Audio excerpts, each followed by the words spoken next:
Começa essa edição de Agricultura BR relembrando também um pouco desse relatório de oferta e demanda que foi apresentado nesta última quinta-feira pelo Departamento de Agricultura dos Estados Unidos, que trouxe uma estimativa mais alta para a produção norte-americana, também ligeiramente melhorou a produtividade nos Estados Unidos e os estoques também subiram. A gente olhava os números, então alguns números não são tão ruins assim. Por exemplo, a produção global ela sobe, está acima de 400 milhões de toneladas a serem produzidas na estimativa do departamento. Os estoques globais reduziram, então isso acaba sendo um fator interessante. Aqui no Brasil, no mesmo dia, nós tivemos um pouco mais cedo a Conab trazendo os números para o mercado, seu segundo levantamento de safra, apontando até um pouquinho mais do que vinha trazendo no mês de outubro, meio que ignorou a situação climática, o atraso no centro-oeste brasileiro, e também dá para nós citarmos algo positivo, que é a estimativa de exportação em 103 milhões e 100 mil toneladas na campanha 23-24. Mas para falar como que tudo isso está impactando no mercado, nós vamos conversar agora ao vivo pela internet com o Matheus Pereira, da Pátria Agronegócios, que participa conosco ao vivo nesta edição. Matheus, nós tivemos uma enxurrada de informações, a primeira impressão que nos traz aquele relatório para a soja e também para o milho dos Estados Unidos é um relatório ruim, um relatório mais baixista, mas o mercado, principalmente quando a gente olha para a demanda e olha para incertezas na América do Sul, dá a impressão que não deveria ser bem aquilo, Matheus. Qual que é a sua avaliação deste momento? Boa tarde, seja bem-vindo. Boa tarde, Fabiano. Boa tarde a todos que estão nos assistindo. Indo bem direto ao ponto, pessoal. O primeiro lado a ser considerado, né, é essa distinção entre o que grande parte do mercado enxerga e o que nós, né, que estamos aqui vivendo, sentindo na pele, né, com o desenvolvimento da safra no nosso país, que hoje é o grande direcionador de preços da soja mundial, né, o maior exportador, maior produtor da oleaginosa. E o que o mercado enxerga por agora não é realmente o que a gente tem sentido. Tá? O mercado ainda enxerga uma capacidade, né, do Brasil desenvolver uma safra saudável, né, apesar de que os atrasos já são, né, irrecuperáveis em algumas partes, né, do nosso país. Então, e o porquê que o mercado, muitas das vezes, Fabiano, ele não acaba não tendo, né, esse senso, né, essa sensibilidade, né, ao nosso país? Puramente, né, por falta desse conhecimento em loco, né? A gente tem que lembrar que grande parte dos produtores que estão realmente hoje, né, levantando essa bandeira dizendo que, infelizmente, né, o teto produtivo da soja vem sendo reduzido por deslocamento de calendário fotossintético, por necessidade de replantio, lixiviação de fertilizantes em solo, replantar, a gente nunca sabe qual o stand estabelecido naquela área específica. Os produtores são especialistas, eles vivem daquilo por 30, 40, 60 anos de uma geração familiar no campo. Então entendem muito bem que hoje, apesar de incipiente nessa safra, só começou, a gente só está realmente em processo de plantio, tem todo ainda longos aí 3, 4 meses para a gente percorrer, já sabe que no atual momento um mau estabelecimento impacta lá no resultado final. Enquanto que grande parte do mercado, né, acaba não tendo essa sensação prática, Fabiano. Então, o que a gente vê isso, o que a gente viu ontem, né, foi puramente isso, né? O mercado do USDA em específico, né, ajustando positivamente as produtividades nos Estados Unidos, o que sim cabia esse ajuste positivo, derrubou os preços da soja, não houve pelo USDA alterações nas estimativas de soja e milho aqui no Brasil. Você já bem sintetizou, né, de que para estoques globais finais houve até a redução, um fator que contraposto do baixismo, né? Porém, quando a gente olha para o nosso órgão interno, Conab, que sofreu essa mudança drástica, né, de gestão com esse novo governo, né, que assumiu em janeiro deste ano.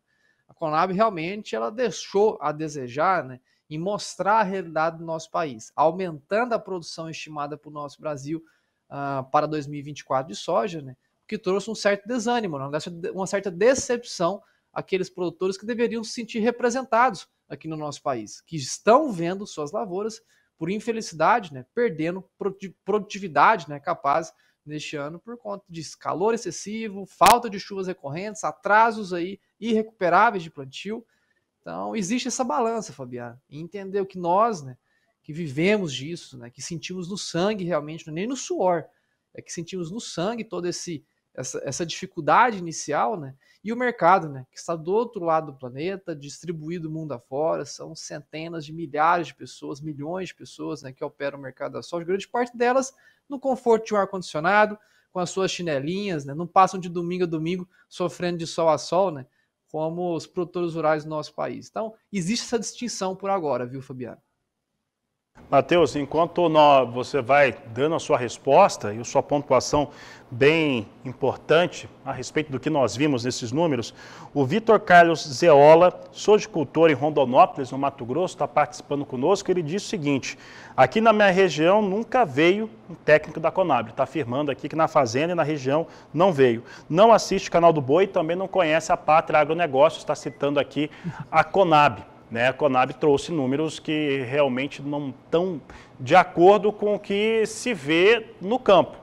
De repente pode acontecer uma coisa sensacional e virar o jogo, a gente tem um nível de umidade muito adequado, mas não é o que a previsão do tempo, o clima está dizendo.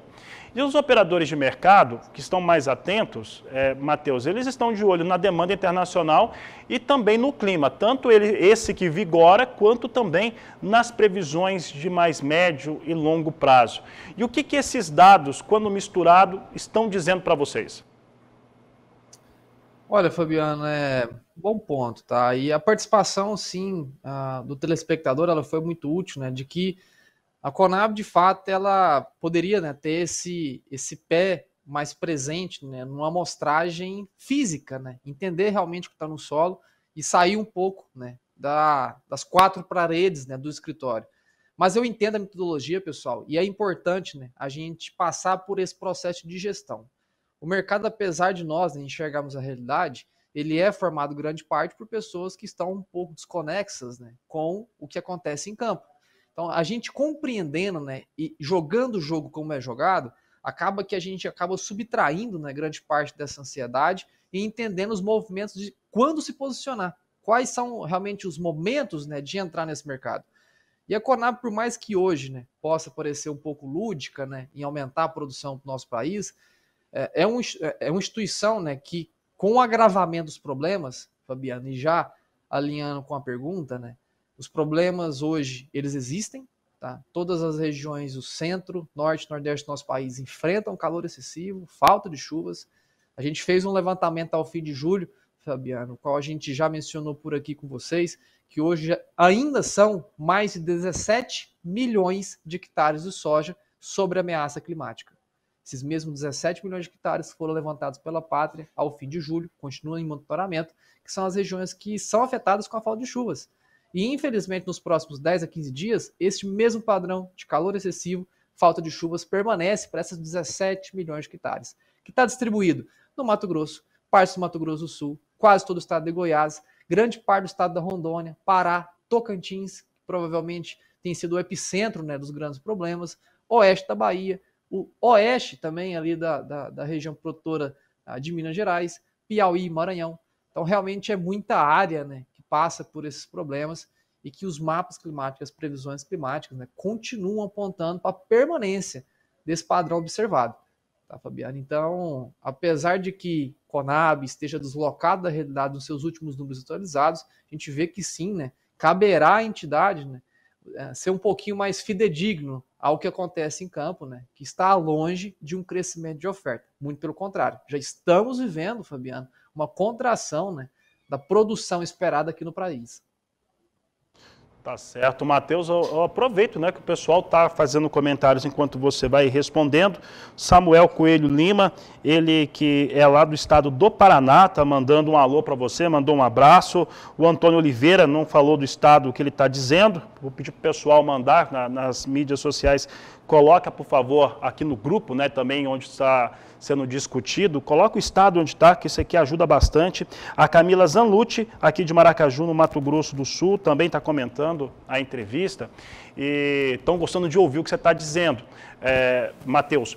Agora, pensando aqui nesse cenário, tá? Nós temos algo que é uma informação clara, o produtor está no campo, ele sabe o que está acontecendo nas suas áreas de produção e também as áreas ao redor. Com a informação profissional, ele sabe também como que está sendo desenvolvido em outros setores e sabe que uma demanda interna, a demanda externa, ela vem muito bem. Né? E a demanda interna, inclusive, que eu quase falo errado, mas a demanda interna também brasileira é muito interessante. Como que ele toma essa decisão, Matheus, em relação à negociação, em relação à sua soja 23, 24, que tem um alto custo de produção? Perfeito, Fabiano. Antes de mais nada, um grande abraço para o compatriota paranaense Samuel. O Vozeirão está aqui, enfim, falando, expondo o que a gente realmente enxerga. E para entrar nessa resposta, nessa pergunta, Fabiano, eu sempre ressalto, né, esse sangue. Antes de eu vestir essa camisa, né, de analista de mercado por quase 10 anos já, antes disso eu fui sempre um produtor rural, né? Sempre estive do lado da família, sou filho, neto, afilhado de produtores rurais, né? Que, enfim, toda uma família que sempre mexeu com soja e com milho no país. Então eu sei muito bem, né, essa dor, né? Já tive também do outro lado, não só suando, mas sangrando, né, com essas dificuldades que o campo enfrenta. Então, no atual momento, Fabiano, o mercado, o produtor rural como um todo, né, e eu muito bem sabendo disso, né, ele se sente, né, desestimulado a avançar com qualquer tipo de negócio. Se sente desestimulado a avançar com as vendas da soja, se sente desestimulado a pensar num planejamento de segunda safra no nosso país. Por quê? Primeiro ponto, falta de capacidade de projeção de rentabilidade. Antes da gente começar a falar, Fabiano, sobre problemas climáticos, vale recordar, né, que a safra atual ainda ela sofreu, né, um carrego financeiro muito elevado. Taxas de juros muito caras, né, dificultou realmente o financiamento, né, tomar realmente crédito emprestado para rodar um novo ciclo. Não só isso ainda, né, a manutenção do custo de semente, que acabou também pesando na conta, na construção de custo produtor rural nesse ano. Os fertilizantes caíram? Sim, caíram, né, ao longo do segundo semestre deste ano, porém teve grande parte dos produtores rurais, né, que acabou avançando com as aquisições, né, do primeiro semestre. Tá? Então, a gente teve sim, né, realmente um custo, né, de construção muito carregado para esse ano safra aqui no país. Teve até alguns fungicidas, né, na parte de químicos que subiram de preço em relação ao ano passado, enquanto que os preços da soja chegaram a cair 30%, 40% em algumas regiões, dentre as máximas observadas no ano passado para os preços hoje ofertados. Então a gente tem que realmente entender que o produtor ele se sente desestimulado porque ele não consegue enxergar uma projeção de lucro que sobra no fim do dia no bolso do produtor. Aí, para agravar toda a situação desse bloqueio psicológico nas vendas, a gente tem ainda problemas climáticos, né, que vem colocando uma grande incerteza produtiva. O produtor não sabe nem se o que ele já compromissou para a venda 2024 ele consegue fazer a entrega diante dessa expansão de seca aqui no país. Não só isso, né, ele vê que o planejamento de uma segunda safra no país está totalmente comprometido. E aí que talvez, né, que nós aqui na Pátria destoamos muito, né, do restante dos analistas de mercado, né, que a gente conhece muito esse lado e entende, né, com muita precisão como que funciona toda a mecânica fisiológica, como é que funciona o dia a dia da atividade, para a gente realmente ter essa altíssima taxa de assertividade. Porque hoje a gente sabe que o produtor que já entrou num plantio de soja durante o mês de novembro, agora na região centro, norte e nordeste do país, ele já sacrificou a janela ideal de plantio do milho de segunda safra lá em 2024. Então os problemas não estão só no imediatismo, Fabiano. A gente também enxergando já a entrada de 2024 num próximo ciclo safra que ainda nem sequer realmente foi semeado, a gente já vê que haverá uma contração diária, né, diante da falta do estímulo financeiro. O produtor não consegue enxergar lucro no bolso, juntamente, né, com a falta de janela ideal de plantio. Vale lembrar que aqui na região central do país a gente tem os períodos das secas, né, que vai ali desde meados de maio até o final de agosto, né, que é um período que completamente, né, some-se as chuvas aqui da região. Então, infelizmente, né, a gente tem todas essas cadeias, né, esses problemas consecutivos que vêm dificultando, né, qualquer tipo de tentativa de negociação futura, tanto na venda ou aquisição de insumo, Fabiano.